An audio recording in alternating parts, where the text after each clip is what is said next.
लिए फेंसिंग है। सिपाही हमेशा बंदूक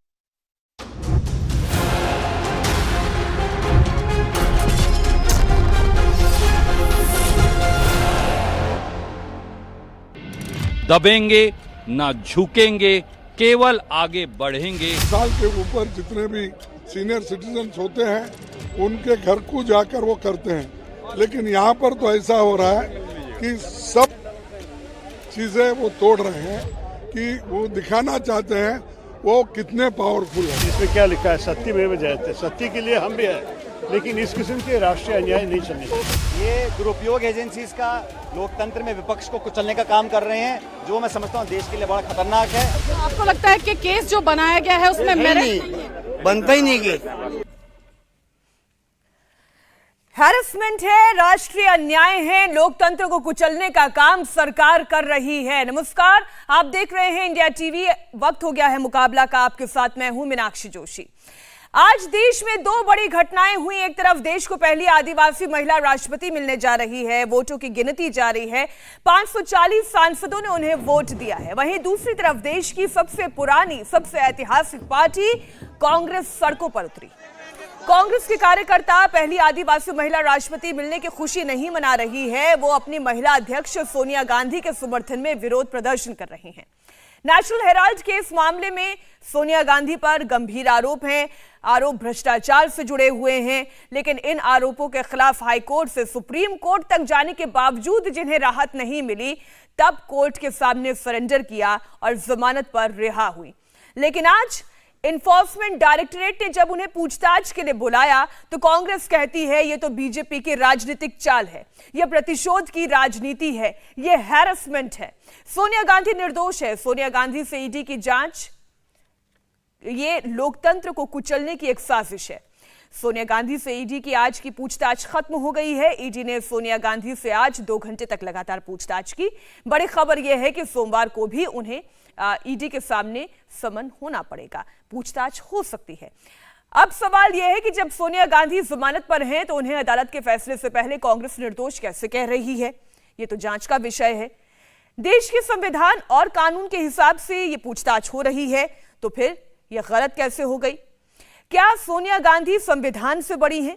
कांग्रेस कानून हाथ में क्यों ले रही है? यह एक महत्वपूर्ण सवाल, क्योंकि आज ट्रेन रोकी गई, आगजनी की घटना घटी, हंगामा हुआ। देश के पूर्व कानून मंत्री और बीजेपी के नेता रविशंकर प्रसाद ने कांग्रेस के आज के इस प्रदर्शन पर बड़े सवाल उठाए। रविशंकर प्रसाद ने कहा कि सोनिया गांधी को कानून के मुताबिक ही ईडी ने पूछताछ के लिए बुलाया, लेकिन कांग्रेस नेता और कार्यकर्ता जिस तरह से सोनिया गांधी से पूछताछ का विरोध कर रहे हैं, सड़कों पर उतर रहे हैं, उससे वो क्या मैसेज देना चाहते हैं? आप सुनिए रविशंकर प्रसाद को। कानून के अंतर्गत कार्रवाई हो रही है। एक कॉम्प्लेन 2012 में फाइल हुआ, हम लोग की सरकार आने के पहले। कोर्ट ने समन किया, मेट्रोपॉलिटन मजिस्ट्रेट ने कॉग्निजेंस लिया, जिसमें दफा 420 धोखाधड़ी और क्रिमिनल कॉन्स्पिरेसी 120B वो भी आरोप हैं। इसके खिलाफ ये हाई कोर्ट गए क्वॉशिंग करने के लिए, हाई कोर्ट ने रिजेक्ट किया। ये सुप्रीम कोर्ट गए, सुप्रीम कोर्ट ने रिजेक्ट किया। दोनों सोनिया जी को, राहुल जी को बेल लेना पड़ा। इनकम टैक्स ने कार्रवाई की, उसने इनके ऊपर टैक्स लगाया। उसके बाद फिर आपकी अपील में गए ट्राइब्यूनल में, वहां आप हारे, आप हाई कोर्ट गए, वहां हारे। अगर कोई साधारण व्यक्ति के खिलाफ इस तरह से कार्रवाई हो तो वो भी अब भीड़ लेकर के आए ईडी के दफ्तर में। क्या कांग्रेस ये चाहती है क्या? अगर किसी के खिलाफ पुलिस इंट्रोगेशन के लिए थाने बुलाए तो वो व्यक्ति अपने साथ भीड़ लेकर के आए, गांव की 5000 थाने को घेर ले। ये क्या कांग्रेस संदेश दे रही है देश के सामने?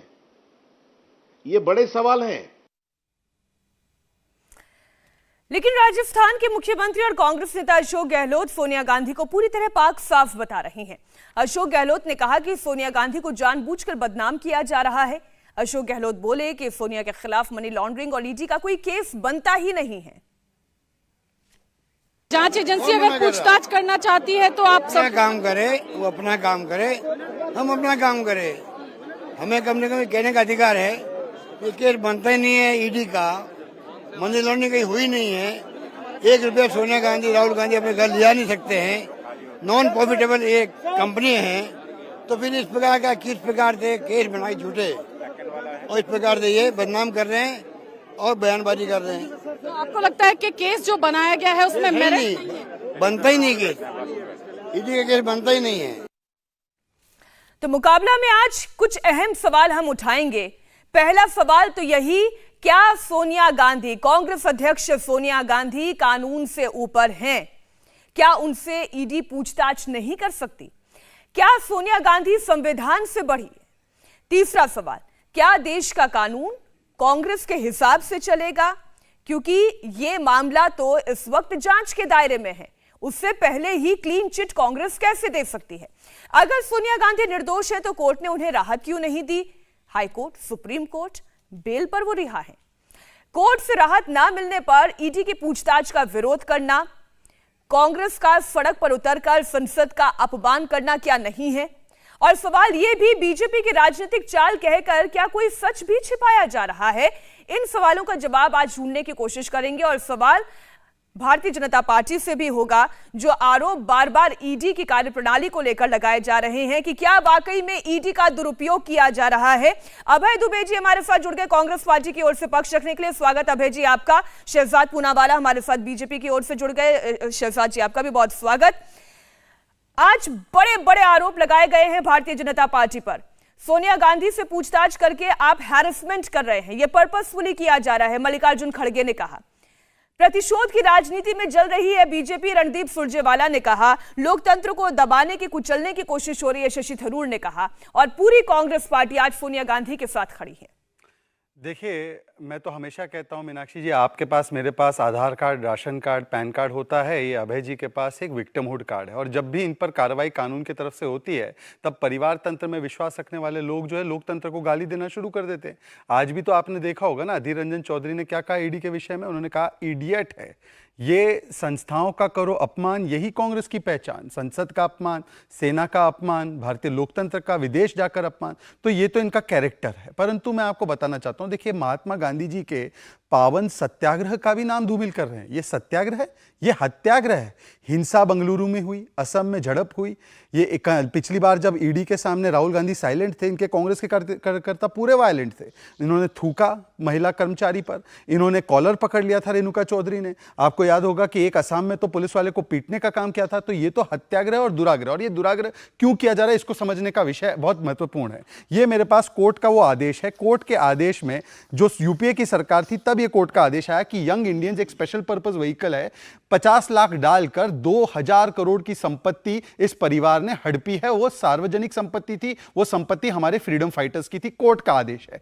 कोर्ट के आदेश के बाद ये कार्रवाई शुरू हुई जब इनकी सरकार थी। उसके बाद इनकम टैक्स का ऑर्डर आया। इनकम टैक्स के ऑर्डर को भी ये लोग चैलेंज करने गए थे, और वो हाई कोर्ट और सुप्रीम कोर्ट दोनों ने कहा इनकम टैक्स का रीअसेसमेंट ऑर्डर और ये कोर्ट का ऑर्डर दोनों ही वैलिड है और ये रहेगा।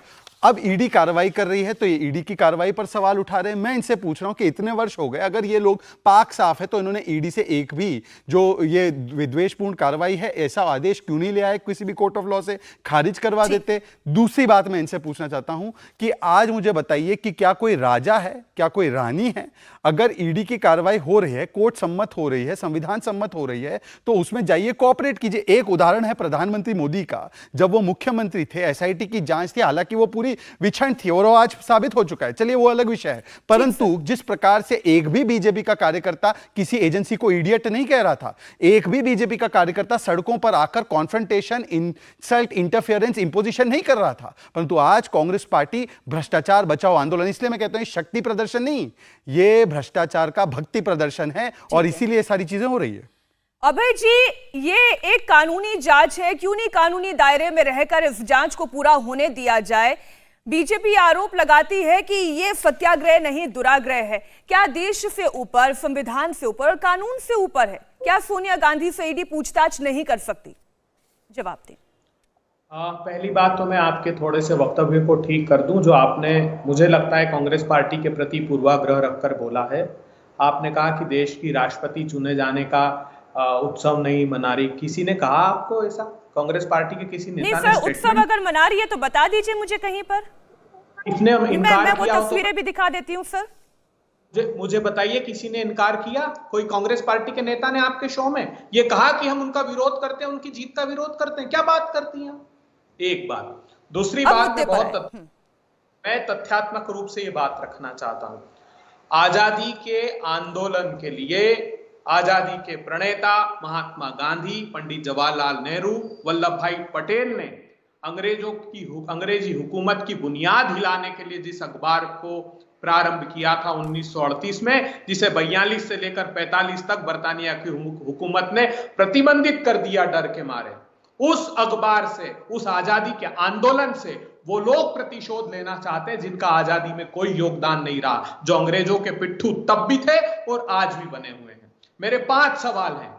मुझे एक बात बताइए, पहले तो इन्होंने झूठा तथ्य रखा, सुप्रीम कोर्ट ने वो सारे ऑर्डर जो ये कह रहे हैं कि कांग्रेस की सरकार थी तब आए थे, नहीं। 7 दिसंबर 2015 को सुनील गौर का ऑर्डर था हाई कोर्ट का, उसको सुप्रीम कोर्ट ने एक्सपंज कर दिया और सुनील गौर साहब ने फिर उसमें लिखा कि without casting any reflection on the merit of this case and will leaving the larger question raised in this petition open. वो कह रहे हैं कि जब चार्जशीट फाइल होगी तब इसको देखा जाएगा, क्योंकि सुप्रीम कोर्ट, हाई कोर्ट कोई भी इस प्रकार का निर्णय कभी किसी केस में नहीं देते जिसपे ट्रायल कोर्ट पर उसका फर्क पड़े। पहली बात, क्या यंग इंडियन ने एक भी पैसा एजेएल का ट्रांसफर किया, मूवेबल या इमूवेबल प्रॉपर्टी? तो young Indian section 25 company barred in law from giving any benefit, salary, remuneration, dividend to stake holders. Young India का स्टेक होल्डर एक भी पैसा नहीं ले सकता। ये कहते हैं एजीएल की 2000 करोड़ रुपए की, 5000 करोड़ रुपए की संपत्ति, एक भी प्रॉपर्टी, दोनों सेपरेट एंटिटी हैं, उनकी संपत्ति, उनका पैसा उनके पास, यंग इंडियंस के पास नहीं आ सकता। ये तो एक प्रकार का ताला हमने लगा दिया कि कोई उसकी संपत्ति को इधर उधर नहीं कर पाए। दूसरा, ये हर केस बार आरोप लगाते हैं कि उसका 60 लाख रुपए का रेंट आता है, वो भी कोर्ट में हमने फाइल किया है कि rent received from the properties is received by AJL, वो एजेएल को ही मिलता है जो कि उसके टैक्सेस वगैरह चुकाता है। ये पैसा क्या? बहुत सारी बातें की, मुझे लगता है कि हर एक सवाल का जवाब हमें ढूंढना चाहिए। हाँ। आपने ये कहा कि चार्जशीट फाइल ही नहीं हुई। मैं ये कहती हूँ कि भाई चार्जशीट ईडी तो तब तैयार करे जब पूछताछ हो। पूछताछ आप करने ही नहीं देना चाहते। आज अशोक जी ने क्या सबसे बड़ा आरोप लगाया? मैं अगर आपकी बातों को सही मानते हुए अगर ये सवाल उठाऊं, आज अशोक जी ने क्या आरोप लगाया? उन्होंने कहा कि हम कानून के साथ और कानून सबके लिए समान है, हम पूछताछ का विरोध नहीं करते, लेकिन ये पूछताछ तो घर पर भी आकर हो सकती थी। पहले तो ये तय कर ले कि ये पूछताछ होनी चाहिए या नहीं होनी चाहिए। मीनाक्षी जी, सबसे पहली बात मैं आपके सामने रेखांकित कर दूं, बहुत अच्छा सवाल और प्रासंगिक सवाल किया। क्या ईडी ने आज तक इस मामले की जांच नहीं की? पूछिए ना। 2015 में जब ईडी थे, जिनको एक वीक पहले इन्होंने एक्सटेंशन दिया था 3 महीने का, कचोट साहब, उन्होंने फाइल किया कि लॉ डिपार्टमेंट से उन्होंने अपनी राय मांगी, अभिमत लिया और उन्होंने कहा कि इसमें पीएमएलए का कोई केस नहीं बनता। ये मेरे पास प्रामाणिक दस्तावेज है। 1 मई 2015 को ज्वाइंट डायरेक्टर हिमांशु कुमार ने तत्कालीन रेवेन्यू सेक्रेटरी को लिखा तथ्यों के साथ कि इसमें कोई केस नहीं बनता। 8 साल हो गए और आपके टेलीविजन ने भी ये रिपोर्ट किया है, उसके डॉक्यूमेंट्री एविडेंसेस मेरे पास हैं। ठीक है, मैं अब इसी पर जवाब ले लेती हूँ, लेकिन मैं शहजाद आपके पास आऊं उससे पहले जो आज का मूल सवाल है, राजीव जी, अगर आरोप लगा है वो चाहे सोनिया गांधी पर लगे या किसी आम व्यक्ति पर लगे, क्या उन आरोपों की जांच नहीं होनी चाहिए? और यदि पूछताछ होती है तो क्या फिर ये तस्वीरें सामने आनी चाहिए? देखिए, मुझे ऐसा लगता है आपके सवाल में ही आपका जवाब भी है। देखिए, अगर किसी आम व्यक्ति ने कोई इस तरीके का अपराध किया या उनके खिलाफ किसी तरह की प्राथमिकी दर्ज हुई तो उन्हें एक लंबी कानूनी प्रक्रिया से गुजरना ही पड़ता है। ये 1 दशक पुराना मसला है और मुझे लगता है ये एक अवसर था कांग्रेस के समक्ष कि खुद को पाक साफ साबित कर पाते और तब फिर आप सत्ता पक्ष की जो तथाकथित वित्तीय अनियमितताएं और तमाम सवालों को लेकर आप काफी सक्रिय रहते हैं, आप मोर्चाबंदी कर सकते थे। लेकिन आपके नेताओं के इर्द गिर्द और आपकी पिछली सरकारों के खिलाफ जिस तरह से घोटालों के मामले लगातार आते चले गए और हर बार रटे रटाए जवाब से देश संतुष्ट नहीं होता है। आपका अगर जनाधार कमजोर हुआ है, आपके प्रति लोगों का विश्वास घटा है, तो एक ऐसी पार्टी जिसने देश को आजादी दिलाई, जिसने लोगों को आजाद हिंदुस्तान में जीने का रास्ता उपलब्ध कराया, आज वो लोगों के दिल में जगह क्यों नहीं बना पा रही है? लगातार अगर आपका खिसकता हुआ आधार सामने है तो इसकी वजह यह है कि भ्रष्टाचार, वंशवाद और व्यवस्था के जिस तरह से व्यवस्था को अपने अनुकूल बनाने के लिए तमाम नियम, कायदे, कानून आपने अपनी सरकारों के कार्यकाल में बदलने के काम किए, आज आपके लिए अनुकूल परिस्थितियां नहीं है, यह आप जरूर कह सकते हैं। लेकिन अगर कोई भी आम व्यक्ति अगर कोई अपराध करे या उसके खिलाफ किसी तरह के अनियमितता के आरोप लगे हैं तो उन्हें निसंदेह अपना पक्ष सामने रखना चाहिए। अगर आपने कोई गड़बड़ी नहीं की है, ये विरासत और कहीं ना कहीं देश के इतिहास के साथ भी छल है कि अगर हिंदुस्तान की आजादी के दौरान, और इस पर मुझे लगता है अभय जी को जवाब देना वो चाह रहे होंगे, लेकिन छोटी सी बात, पीएमएलए कोर्ट का हवाला देते हुए, ट्रायल कोर्ट का हवाला देते हुए, चार्जशीट की बात करते हुए, इस एजेल कंपनी को एक नॉन प्रॉफिटेबल ऑर्गेनाइजेशन बताते हुए अभय जी ने तमाम सवाल खड़े किए बीजेपी के सामने और ईडी के सामने ये सवाल खड़े किए गए। इस मामले में तो केस बनता ही नहीं है। ये मुझसे आप पूछ रहे हैं? हाँ, देखिए, मैं 2-3 बातों का जवाब देना चाहता हूँ। ये कह रहे थे हमारी मंशा बहुत अच्छी थी, हमने यंग इंडियंस एक नॉन प्रॉफिट कंपनी बनाई और उसमें सारा कुछ ट्रांसफर हुआ है, तो क्या गड़बड़ है? ये जब एजेएल के 1000 से ज्यादा शेयर होल्डर थे, जब ट्रांसफर किया गया यंग इंडियंस में, और यंग इंडियंस में केवल 2 मेजर शेयर होल्डर थे 76% के, सोनिया जी एंड राहुल जी, मतलब अक्यूज्ड 1 एंड अक्यूज्ड 2। तब शांति भूषण, ये तो हमारे कोई मित्र नहीं है, मार्कंडे काजू जैसे इनके परिवार शेयर होल्डर थे, उन्होंने कहा कि the transfer made of young Indians is illegal, totally illegal. ये तो उन्होंने कहा है, ऑन रिकॉर्ड कहा है। दूसरी बात, मैं इनसे पूछना चाहता हूं कि अगर आपकी मंशा इतनी पाक साफ थी तो एजेएल का ही 90 करोड़ का जो लोन कांग्रेस ने उनको दिया था, वो भी संदेह में कि कैसे लोन दिया जा सकता है, पर मान लो दे दिया तो उसी को माफ करवा देते। उन्होंने क्या किया कि एजेएल का लोन देकर यंग इंडियंस ने उसको अक्वायर किया 50 लाख में, और फिर यंग इंडियंस को वो लोन माफ करवा दिया कांग्रेस पार्टी की ओर से। अच्छा, मुझे एक बात बताइए, एजेएल में कौन बॉस? मोतीलाल वोरा जी। वहां यंग इंडियंस में कौन बॉस? सोनिया गांधी जी, राहुल गांधी जी और मोतीलाल जी उनके साथ थे। और कांग्रेस में कौन बॉस? वही सोनिया गांधी जी और मोतीलाल जी। ये कॉन्फ्लिक्ट ऑफ इंटरेस्ट। इसके अलावा यंग इंडियंस में एक बहुत महत्वपूर्ण विषय, एक ऑर्गेनाइजेशन में प्रॉफिट है ही, हाँ, वही मैं आ रहा हूं, मैं वहीं आ रहा हूं। देखिए, ये पूरा का पूरा मामला ट्रांसफर ऑफ ओनरशिप, जो प्रॉपर्टीज एजेएल की थी, हमारे स्वतंत्रता सेनानियों की थी, देश की थी, उस संपत्ति के ऊपर एजेएल के पास एक अधिकार था कि उससे वो मोनेटाइज करे और पेपर चलाए। परंतु क्या किया गया, एक लोन एजेएल को दिया गया, और एजेएल को लोन देने के बाद वो लोन टेक ओवर करती है यंग इंडियंस मात्र 50 लाख में, और वो 50 लाख कहां से आते? डोटेक्स नाम की एक तथाकथित शेल कंपनी से, और वहां से फिर यंग इंडियंस पूरा शेयर होल्डिंग ले लेता है एजेएल का। एजेएल के 1000 से ज्यादा शेयर होल्डर, अब ये 2 शेयर होल्डर के पास पूरी ओनरशिप इस पूरी संपत्ति की आ गई। मतलब कि जो बेनिफिशियल इंटरेस्ट है, कॉन्सेप्ट है एक लॉ में, क्योंकि जो कानून के जानकार होंगे, आपको मुझे अगर कोई ट्रांसफर करना है तो 2 तरीके होते हैं। एक तो नाम से ट्रांसफर होती है प्रॉपर्टी, एक होती है beneficial ownership in the property, interest in the property. मुझे उससे रेंट आ रहा है कि नहीं आ रहा है, मुझे उससे फायदा आ रहा है कि नहीं आ रहा है, वो बेनिफिशियल इंटरेस्ट ट्रांसफर हो गई यंग इंडियंस, मतलब कि राहुल गांधी, सोनिया गांधी, और उस पर इनकम टैक्स ने रीअसेसमेंट ऑर्डर किया। इनकम टैक्स ने क्या कहा? 100 करोड़ की इनकम आई है इससे, आपने बताई नहीं है, उसको इन्होंने चैलेंज किया हाई कोर्ट, सुप्रीम कोर्ट में, नो रिलीफ। और मैं एक लास्ट स्टेटमेंट, प्लीज 10 सेकंड मुझे दे दीजिए, ये बहुत महत्वपूर्ण स्टेटमेंट। आज अधीर रंजन चौधरी जी से एक बात पूछी गई कि अधीर रंजन चौधरी जी बताइए कि ये पूरा भ्रष्टाचार हुआ तो आपका क्या रिव्यू है? तो सुनिए क्या कहते हैं अधीर रंजन चौधरी जी। हिंदुस्तान की कोई आदमी ये कभी यकीन नहीं करेंगे कि जिन पार्टी ने 54 साल हिंदुस्तान की सत्ता में रह चुके, उन पार्टी के तरफ से 90 करोड़ रुपया, सिर्फ 90 करोड़ रुपया हमें घोटाला करने की भी, मतलब वो कह रहे, ये नहीं कह रहे कि हमने भ्रष्टाचार नहीं किया, उन्होंने कहा ये बहुत कम अमाउंट है 90 करोड़ का, सिर्फ 90 करोड़ का कोई करेगा। पर अधीर रंजन जी, ये 2000 करोड़ का गबन है, ये मनी हाइस्ट है। अब पहले इसके ऊपर प्रतिक्रिया कि हम 50 साल वाली पार्टी है, क्या 90 करोड़ चोरी करेंगे? मतलब इसका रेट कार्ड है। ठीक है, मैं रोहन जी आपको थोड़ा सा इंतजार और करना पड़ेगा, आरोप क्योंकि कांग्रेस पर है, इस पर हम पहले उनकी राय ले लेते हैं। अरे पूछताछ करना सर इस देश में कब से अपराध हो गया? नरेंद्र मोदी का हवाला देते हुए शहजाद पूनावाला ने कहा कि वो भी तो पूछताछ में शरीक हुए थे, कोई बलवा नहीं हुआ, कोई हंगामा नहीं हुआ, कोई आगजनी नहीं हुई, पूछताछ होने दीजिए, दूध का दूध पानी का पानी हो जाएगा। मीनाक्षी जी, आपको क्या लगता है कि ये राजनीतिक प्रतिशोध नहीं है? शुभेंदु अधिकारी को जानती वेस्ट बंगाल में, ममता जी के साथ थे जब लगातार छापे पड़ते थे, भाग मुकुल रॉय, कहते थे सीबीआई आ रही है, भाग जा, प्रेस कॉन्फ्रेंस लेते थे वहां। हेमंत बिस्वा शर्मा 14 छापे पड़े, वहां तक आरोप लगाया कि एक इंटरनेशनल कॉन्स्पिरेसी है, एक डॉक्यूमेंट जारी किया इन्होंने असम में जाकर, लेकिन अपनी वॉशिंग मशीन में डाला और सारे पाप धो लिए। देखिए इतनी साधारण बात नहीं है, ये राजनीतिक प्रतिशोध है।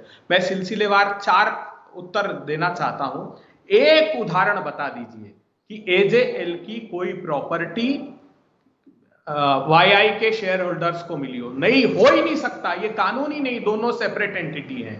इसीलिए तो उन्होंने रेवेन्यू सेक्रेटरी को लिखा था कि पीएमएलए का केस इसलिए नहीं बनता कि ना कोई प्रॉपर्टी ट्रांसफर हुई है, ना कोई पैसा ट्रांसफर हुआ है, वो ट्रांसफर हो ही नहीं सकता है। क्या होता है मैं बताता हूं आपको। अगर हम राजनीतिक प्रतिशोध लेना चाहते ना, तो भारतीय जनता पार्टी की जब 2004 के पहले सरकार थी तो इन्होंने कैनस्टार म्यूचुअल फंड में इन्वेस्ट किया, पार्टी का पैसा, लोगों के चंदे का पैसा। इनकम टैक्स ने नोटिस दिया कि क्यों नहीं हम इसको, ये जो आपने पैसा कमाया है इस पर टैक्स चार्ज करें।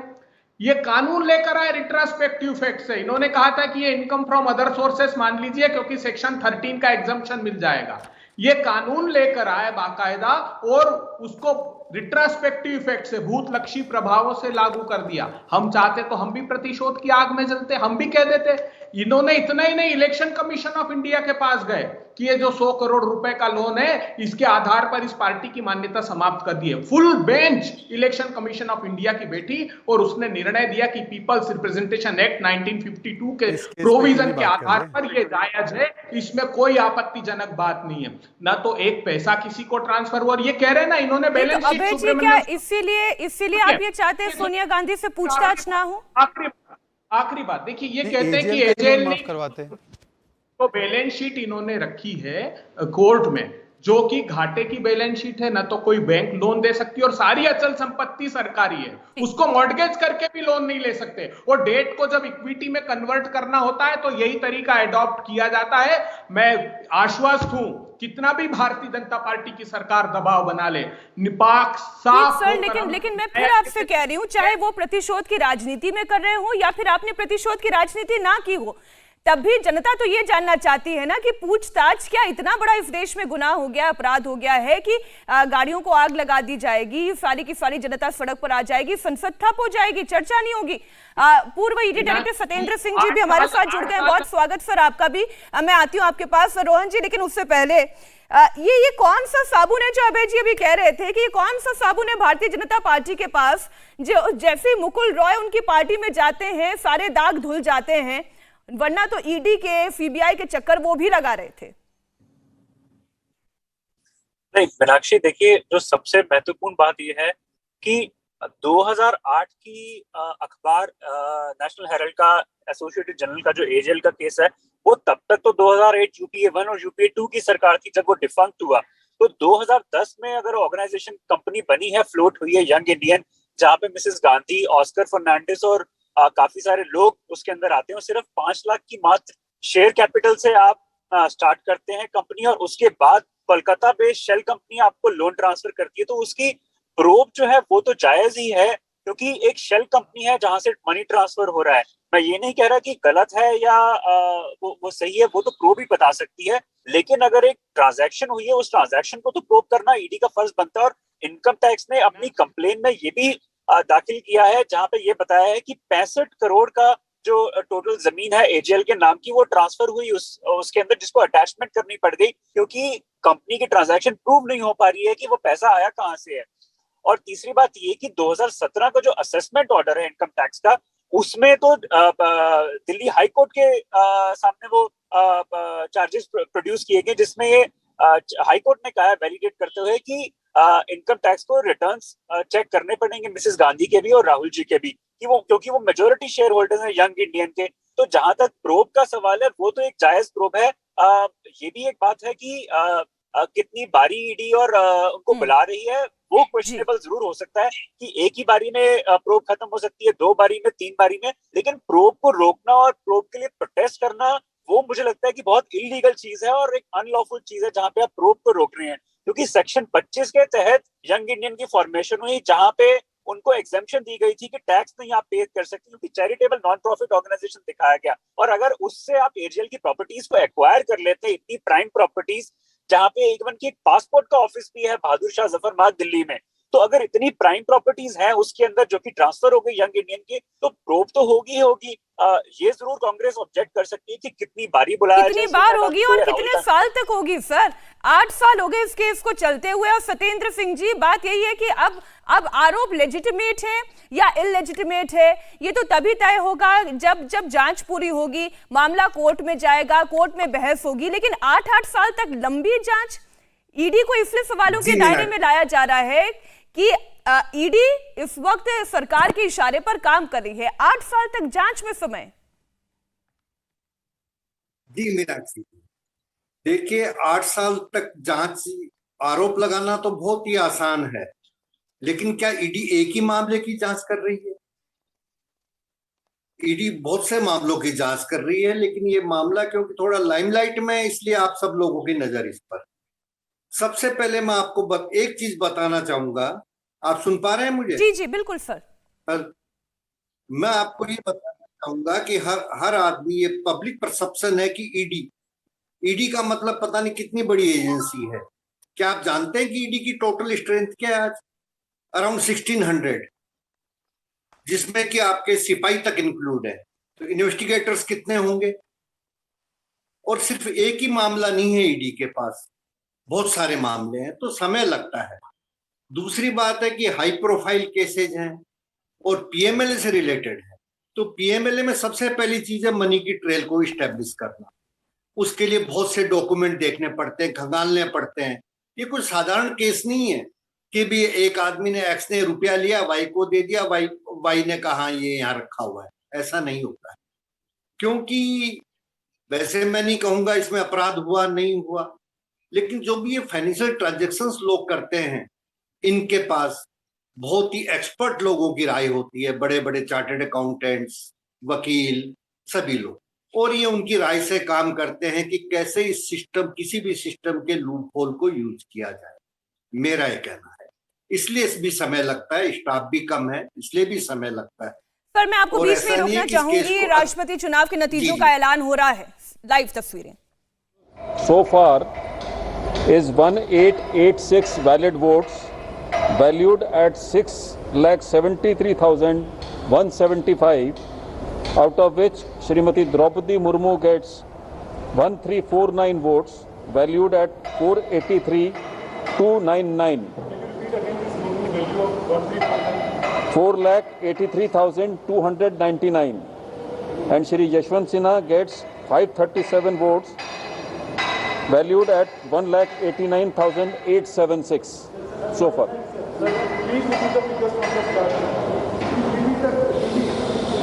For the states, the counting which has been done so far, it is total valid votes is 1138. Value of votes is 149,575. Shrimati Draupadi Murmu gets 809 votes valued at 105,299. And Shri Yashwant Sinha gets 329 votes valued at 44,276.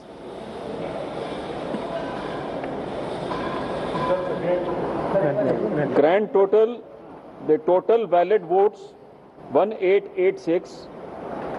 Value of such votes 673,175. Shrimati Draupadi Murmu gets 1349, valued at 483,299. 483,299.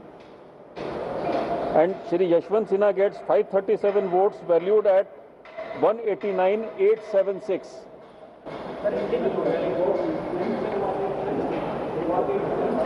189,876.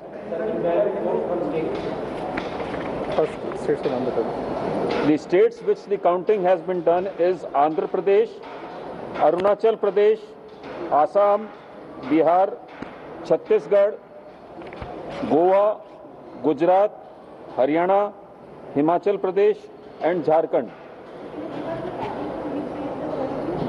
That we will give you. How many votes were invalid in these states, sir? Invalid votes in this second round? We'll let you know. We'll let you know.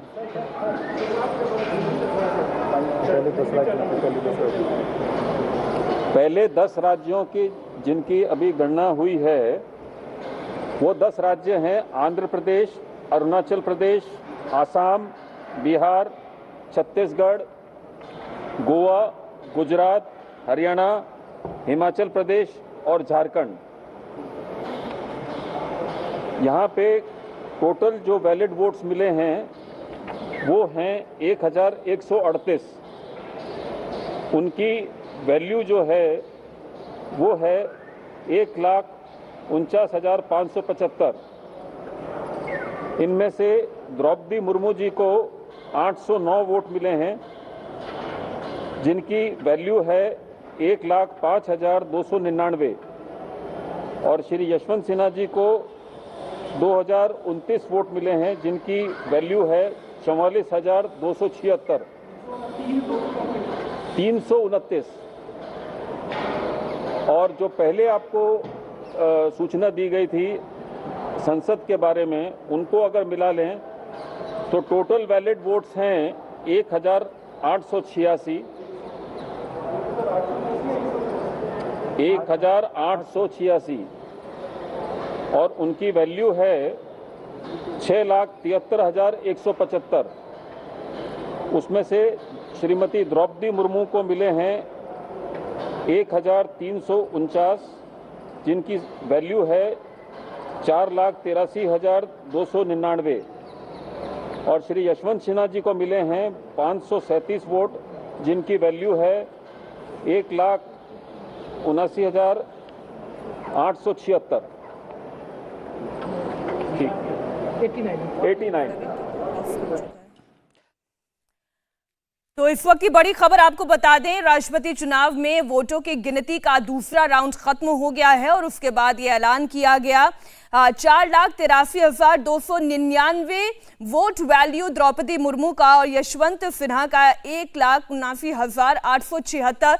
ये बड़ी खबर इस वक्त आपको बता दें और ये दूसरे राउंड की गिनती है। 10 राज्यों में वोटों की गिनती हो चुकी है, अन्य राज्यों में अभी वोटों की गिनती जारी है, लेकिन अभी जो वोट वैल्यू निकलकर सामने आई है उसमें द्रौपदी मुर्मू कई ज्यादा आगे इस वक्त अपोजिशन के कैंडिडेट यशवंत सिन्हा से नजर आ रही हैं। ये तस्वीर और ये आंकड़े आपके सामने 10 राज्य और सांसदों के वोटों की गिनती हो चुकी है और दूसरे राउंड के वोटों की गिनती बता रही है 1,349 वोटों के साथ द्रौपदी मुर्मू आगे चल रही हैं। 537 वोट यशवंत सिन्हा के पास। लोकसभा राज्यसभा के सांसदों की वोटों की गिनती और 10 राज्यों की वोटों की गिनती के बाद 4,83,299 वोट वैल्यू इस वक्त द्रौपदी मुर्मू के साथ नजर आ रही है। हालांकि इसमें कोई दो राय तो नहीं थी, द्रौपदी मुर्मू का राष्ट्रपति बनना तय नजर आ ही रहा था चुनाव से पहले भी, मतगणना के बाद भी, लेकिन आज जब वोटों की गिनती हो रही है तो इसके बाद ये और स्पष्ट हो पा रहा है कि उम्मीद से कई ज्यादा बेहतर प्रदर्शन हुआ है। जो बीजेपी का टारगेट था, जो एनडीए का टारगेट था, विरोधी खेमे में भी वो सेंध लगा पाने में कामयाब रही है क्योंकि क्रॉस वोटिंग हुई है, क्योंकि 61% का जो आकलन मतगणना के बाद लगाया जा रहा था वो अब कई ज्यादा बढ़ता हुआ नजर आ रहा है। तो 10 राज्यों में और साथ ही लोकसभा और राज्यसभा के सांसदों की वोटों की गिनती के बाद जो फिगर निकलकर सामने आ रहा है 4,83,299 का, वो इस वक्त आपके सामने है। और जाहिर है इस वक्त जश्न का दौर शुरू भी हो चुका है। कई जगहों से हमने तस्वीरें आपके सामने रखी जहां पर लड्डू बांटने की तैयारी हो चुकी है, लड्डू बट भी रहे हैं, कहीं गीत संगीत का कार्यक्रम भी चल रहा है। एक बार फिर आपको बता दें, वोट वैल्यू दूसरे राउंड की काउंटिंग के बाद जहां लोकसभा और राज्यसभा के सांसदों की वोटों की गिनती हो चुकी है, 10 राज्यों की वोटों की गिनती हो चुकी है, अन्य राज्यों की वोटों की गिनती अभी जारी है। एक बार फिर से हम अपने आज के विषय पर लौटेंगे, चर्चा को आगे बढ़ाएंगे क्योंकि आज की 2 ही बड़ी खबरें हैं जो लगातार आप इंडिया टीवी पर देख रहे हैं। एक तरफ राष्ट्रपति चुनाव में मतदान के बाद वोटों की गिनती, कौन राष्ट्रपति बन रहा है, द्रौपदी मुर्मू, और वहीं दूसरी तस्वीर आज सोनिया गांधी से एनफोर्समेंट डायरेक्टोरेट के पहले राउंड की पूछताछ और कांग्रेस का जबरदस्त विरोध प्रदर्शन। अभय दुबे जी, अभी आपने सुना ईडी के फॉर्मर डायरेक्टर ये कह रहे थे और स्पष्ट कह रहे थे बहुत सारे केसेस हैं और उतनी मैन पावर नहीं है, जांच में समय लगता है। आप फिर भी ईडी पर आरोप लगाते हैं कि ये कठपुतली की तरह काम कर रही है। पूछताछ हो जाने के बाद दूध का दूध पानी का पानी हो जाएगा। क्यों आपको यह लगता है कि प्रतिशोध की राजनीति में धधक रही है इस वक्त सरकार? देखिए, अभी सत्येंद्र सिंह साहब ने खुद ने कहा कि बहुत छोटी सी संस्था है जिसके लोग भी बहुत कम है देश में, लेकिन आपको नहीं लगता मीनाक्षी जी की बीते 5-7 साल से सबसे ज्यादा चर्चा में यही संस्था है? इतनी छोटी संस्था होने के बावजूद चर्चा में क्यों है? क्योंकि प्रतिपक्षी दलों के खिलाफ एक प्रतिशोध की आग बुझाने का हथियार बना लिया है मोदी सरकार ने। वहां पर भी जिम्मेदार कॉम्पिटेंट ऑफिसर्स हैं, लेकिन मजबूरी है उनकी, वो क्या करें। मैं 2 चीजों पर प्रकाश डालता हूं। अभी एक मेरे जो भारतीय जनता पार्टी समर्थक पत्रकार या विशेषज्ञ हैं, उन्होंने डोटेक्स का जिक्र किया। डोटेक्स किससे लोन लिया था कांग्रेस पार्टी ने 1 करोड़ का, जानते हैं आप? राम प्रसाद गोयनका जी इस देश के मूर्धन्य उद्योगपति थे, इस देश के सांसद रहे हैं। वो जो IIT से लेकर SBI जो इंपीरियल बैंक हुआ करती थी उनके चेयरमैन रहे। 14% रेट ऑफ इंटरेस्ट के साथ पूरा का पूरा पैसा वो चेक से चुका दिया गया। अब ये जो बार बार कहते हैं आरोप क्या है? आरोप कहते हैं साहब कि यंग इंडिया ने एजेएल की संपत्ति हड़प ली। In law, share holder of a company do not own properties owned by the company. Company is a separate legal entity. Ownership of share in company is not ownership of properties of company. ये साफ define करता है कानून कि अगर 2 separate entity है तो उनकी संपत्तियां उनके शेयर होल्डर्स को ट्रांसफर नहीं हो सकती। अब ये जो बार बार कोर्ट का हवाला देते हैं, तो मैं एक कंक्लूडिंग स्टेटमेंट देता हूं जिसमें सुप्रीम कोर्ट, हाई कोर्ट और ट्रायल कोर्ट सब आ जाती है। Whether it is cheating, criminal misappropriation और criminal breach of trust is not required to be spelled out at this nascent stage.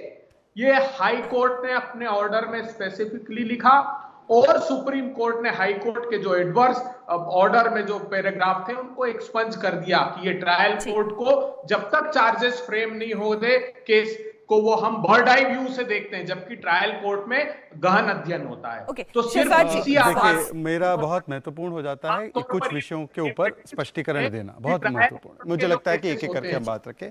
अभय जी इंतजार करेंगे अपनी बारी का। देखिए, उन्होंने जो पैराग्राफ पढ़ा ना, वही पैराग्राफ में पढ़ने वाला था, उसकी आगे की 2 लाइन खा गए। पैरा 39 है ये दिल्ली हाईकोर्ट के ऑर्डर का, और मुझे पूरा पढ़ने दीजिए। After having considered the entire case in its proper perspective, this court, मतलब High Court, finds no hesitation to put on record that the modus operandi adopted by the petitioners, Sonia Gandhi, Rahul Gandhi, in taking control of AGL via special purpose vehicle Young Indians, particularly when the main persons in Congress party AGL via are the same, evidences a criminal intent. Whether it is cheating, criminal misappropriation or criminal breach of trust is not required to be spelled out at this nascent stage. ये है पूरा। सोचिए कितना, 1 second, ये चालाकी देखिए, ये चालाकी देखिए। 1 सेकेंड, अब मेरा पूरा होने दीजिए, पूरा होने दीजिए। अब दूसरी बात, मैं नहीं अभय जी, मैं आऊंगी आपके पास। सबके पास समय भाई, पूरी सबके पास समय है। और अभय जी देखिए, मुझे बड़े प्रिय है, मैं उनका बहुत आदर करता हूं, हालांकि दूसरी पार्टी में मैं आदर करता हूं, वो बहुत अच्छी तर्क वाली बात रखते हैं। दूसरी बात, मैं ऑल इंडिया कांग्रेस कमेटी को ऑल इंडिया करप्ट कमेटी और कॉन्फ्रंटेशन कमेटी तो बोल ही गया हूं, अब ऑल इंडिया कंफ्यूज्ड कमेटी भी बोलता हूं। क्यों? ईडी के बारे में अभी जो इन्होंने विशेष टिप्पणी की, इडियट है ईडी। ये ईडी ने जब सत्येंद्र जैन जो दिल्ली के हवालात मंत्री है, हेल्थ मिनिस्टर है, सॉरी माफ कीजिएगा केजरीवाल जी, उनके ऊपर कार्रवाई की तो क्या बोला पता है कांग्रेस पार्टी ने? Immediately dismiss Satyendra Jain after ED action. मतलब कि ईडी सत्येंद्र जैन पर कार्रवाई करे तो वाह ईडी वाह, और यहां पर कार्रवाई करे तो ना ईडी ना। मतलब वो वहां हो तो चमत्कार और यहां हो तो गुनहगार। ये नहीं चलेगा। ये कंफ्यूज्ड कमेटी है, ये करप्ट कमेटी है और ये कॉन्फ्रंटेशनल कमेटी है। और मैंने 1-2 सवाल पूछे तो उसका तो जवाब खा ही गए। अरे भाई साहब, मुझे बताइए ना, इतना ही बड़ा मंशा था आपका तो एजेएल को ही माफ करवा देते ना कांग्रेस का लोन। क्यों आपने यंग इंडियंस को देकर फिर यंग इंडियन का माफ करवाया? और यंग इंडियन कर क्या रहा था 2016 तक? मैं रोक रही हूं क्योंकि इस वक्त जयराम रमेश एक प्रेस कॉन्फ्रेंस कर रहे हैं। भाई जी आप भी सुन लीजिएगा। जयराम रमेश, लंच ब्रेक के बाद आप वापस आइए। 2:20 को कहा गया आपको कोई वापस आने की कोई जरूरत नहीं है। तो कांग्रेस अध्यक्षा ने पूछा ईडी अफसरों से कि मैं तो तैयार हूं वापस आने के लिए, जो कुछ सवाल करेंगे मैं उसका जवाब दूंगी। 7 बजेगा, 8 बजेगा, 9 बजेगा, मैं यहां बैठने के लिए तैयार हूं। पर ईडी की ओर से कहा गया कि आज दोपहर को ईडी के जो डॉक्टर हैं वो अवेलेबल नहीं हैं और कल ईडी कोई न्यायालय के मामले में व्यस्त है। तो ईडी की ओर से कहा गया अगले हफ्ते आप ईमेल भेजिए और अगले हफ्ते एक हम नया डेट तय करेंगे। तो मैं साफ इस खबर का खंडन करना चाहता हूं कि कांग्रेस अध्यक्षा ने ईडी से ये मांग की कि आज के लिए 2 या 2.25 तक वो वहाँ रहेंगे, क्योंकि वो कोविड मरीज हैं, उसी की वजह से आज वो और समय नहीं बिता पाएंगी ईडी के साथ। ये बिल्कुल गलत है। कांग्रेस अध्यक्षा ने ईडी अफसरों को कहा कि आप सवाल कीजिए, शाम को मैं वापस आने के लिए तैयार हूं, आधे घंटे के बाद, पौने घंटे के बाद मैं वापस आ सकती हूं। पर ईडी नहीं चाहती थी कि वो आज वापस आए। और जब उन्होंने कहा मैं कल भी आ सकती हूं क्योंकि मैं इसको जल्दी खत्म करना चाहती हूं, क्योंकि उन्होंने कहा नहीं, कल हम न्यायालय के मामले में व्यस्त हैं, अभी हम अगले हफ्ते के लिए एक नया डेट ढूंढ निकालेंगे, तो हो सकता है सोमवार या मंगलवार को अगला चरण होगा क्वेश्चनिंग का। तो मेरा इस प्रेस कॉन्फ्रेंस का मकसद एक ही है, इस खबर का खंडन करना कि कांग्रेस अध्यक्ष के ओर से मांग आई थी कि आज का क्वेश्चनिंग खत्म हो क्योंकि वो कोविड मरीज है। ये बिल्कुल बेबुनियाद, बिल्कुल गलत। और मुझे बहुत अफसोस के साथ कहना पड़ता है कि ये खबर चलाई गई, ये झूठी खबर है। अब जयराम रमेश को आप सुन रहे थे, हालांकि जिस खबर का वो जिक्र कर रहे थे ये खबर मेरी नज़र में तो नहीं आई, और मुझे नहीं पता ये खबर कब आई कि कोविड मरीज हैं इसलिए उन्होंने राहत की मांग की थी। बहरहाल मैं अभय जी आपके पास आऊंगी, लेकिन उससे पहले राजीव रंजन जी, देखिए बहुत सारे सवाल हैं और सवालों के जवाब तो तब मिलेंगे जब पूछताछ होगी। पूछताछ होने ही ना दी जाए या पूछताछ को राजनीतिक विद्वेष की भावना बताई जाए, ये कितना उचित है? देखिए, सबसे पहले ये जिस तरह के प्रोटेस्ट मैं देख रहा हूं ये दुर्भाग्यपूर्ण है, इसलिए कि अगर इस पूरे प्रकरण को एक तार्किक परिणति पर ईडी ने नहीं पहुंचाया है तो इसके लिए सार्वजनिक संपत्ति का नुकसान करना और इस तरीके से सड़कों को बाधित करना, मैं समझता हूं ये लोकतंत्र का के साथ एक भद्दा मजाक है। और सबसे जो मुश्किल जो बात है कांग्रेस के लिए, इंस्टीट्यूशंस को कमजोर करने का काम आपने किया, जुडिशियरी को कमजोर आपने किया, प्रेस की आजादी और प्रेस के पर कतरने के काम आपने किए। आज अगर आपके खिलाफ कई बातें होती हैं तो फिर आप बहुत मजबूती के साथ ये कहने की स्थिति में नहीं है कि भ्रष्टाचार पर आपका ट्रैक रिकॉर्ड है क्या।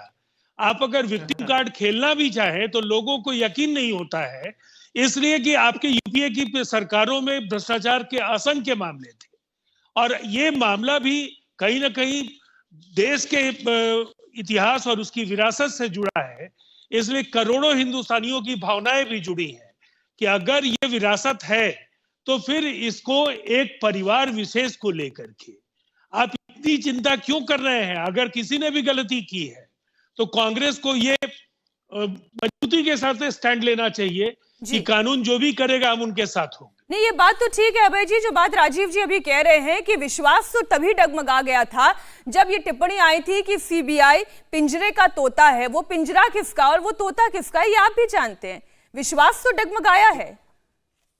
देखिए, राजीव रंजन जी खुद सृजन घोटाले के फेविकोल से जुड़े हैं, उधर नहीं जुड़ते तो इनके घर पर भी हो रहा होता। नहीं, ये घोटाले की खबर आप ही के पास है और किसी के पास नहीं है। घोटालेबाजों को केवल घोटाला ही दिखेगा, घोटालेबाजों को घोटाला ही दिखेगा। देखिए, आपके चश्मे पर इतना बड़ा इस तरीके से कोहरा है ना कि उसको भेद करके आप सच देख ही नहीं सकते। ठीक है, सुनिए। हाँ, अब देखिए एक बात जो मेरे साथी ने मेरे सवाल का लेकिन जवाब दीजिएगा, विश्वास डगमगाने की शुरुआत कहां से हुई, फिर इस पर भी रोशनी डालिएगा। मैंने आदेश बिल्कुल विश्वासघात जो किया है ना देश के साथ, क्यों हो रहा है ये सब, उस पर भी प्रकाश डालूंगा। एक मिनट में इनको बता दूं, जो कह रहे थे ना सिलेक्टिव पैराग्राफ नहीं पढ़ रहा हूं मैं, शहजाद जी आप अध्ययन कीजिए। जी भाई। सुप्रीम कोर्ट ने कहा है, we expunge all final inferences and conclusion drawn by the High Court on the various factual aspects of the matter। उन्होंने वो सारे पैराग्राफ एक्सपंज कर दिए जिससे ये इंप्लीकेशन, ये प्रतीत होता हो कि वो केस को प्रभावित करते हैं उसके मेरिट के आधार पर, क्योंकि सुप्रीम कोर्ट ने माना कि मेरिट पर तो देखा नहीं हाई कोर्ट ने, इसलिए उन पैराग्राफ को एक्सपंज किया। अब मैं बताता हूं क्या होता है। देखिए, आप विजय माल्या हिंदुस्तान छोड़कर भागा, सीबीआई ने लुकआउट का नोटिस इशू किया, सीबीआई ने लुकआउट का नोटिस रिवोक किया, ये कहकर कि गलती से हमने इशू कर दिया था, और वो 36 सूटकेस लेकर हिंदुस्तान से भाग गया। सर मैं आपसे कहती हूँ कि विजय माल्या ने क्या किया, नीरव मोदी ने क्या किया, मेहुल चौकसी ने क्या किया, आपके सरकार में क्या हुआ, अभी मौजूदा सरकार में क्या हुआ। पिंजरे का तोता तो सुप्रीम कोर्ट ने कहा ना, इसी सीबीआई को कहा, आपके सरकार के कार्यकाल के दौरान कहा। तो यानी विश्वास तो डगमगाने की शुरुआत आज से 9-10 साल पहले से हो गई है, ये कोई नई बात नहीं है। और आज चूंकि बीजेपी सरकार में, तो आप आरोप लगा रहे हैं कि ईडी, सीबीआई, ये सभी सरकारी एजेंसियां सरकार के हाथों की कठपुतली बन गई है। अरे पूछताछ तो होने दीजिए, आगजनी पर क्यों उतर आए? बड़ा सिंपल सा सवाल यही है। आज मैं अपनी इस चर्चा को यहीं पर विराम दे रही हूं। बहुत शुक्रिया हमारे साथ जुड़ने के लिए अभय दुबे जी, शहजाद पूनावाला जी, राजीव रंजन जी, सत्येंद्र जी, बहुत शुक्रिया हमें समय देने के लिए। इंडिया टीवी हर वक्त हर जगह डाउनलोड करने के लिए सर्च करें India TV news Google play store या ऐप स्टोर पर।